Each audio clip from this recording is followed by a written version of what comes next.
बता दी हैं?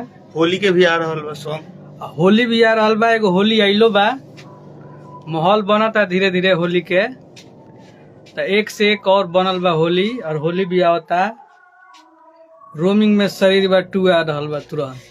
दोस्तों आप देख रहे हैं भोजपुरी खबर, और एक बार फिर से स्वागत है आप लोग को भोजपुरी खबर में। दोस्तों बहुत ही जल्द एक गाना आ रहा है खेसारी लाल यादव का, रोमिंग में शरीर बा 2, जो कि होली का गाना है। पार्ट 1 जो कि आज से 9 साल पहले आया था, लेकिन अब पार्ट 2 आ रहा है। और इस समय खेसारी लाल यादव का टीम बहुत ही एक्टिव हो गया है पुराने गाने को लेकर। पहले का जितना गाना था सब गाना का रीमेक कर रहे हैं खेसारी लाल यादव। अब तक 2 गाना रीमेक हो चुका है। फर्स्ट गाना नींबू खरबूजा भइल 2, और दूसरा गाना जा एक करेजा 2, और तीसरा गाना का रीमेक कर रहे हैं रोमिंग में शरीर बा 2।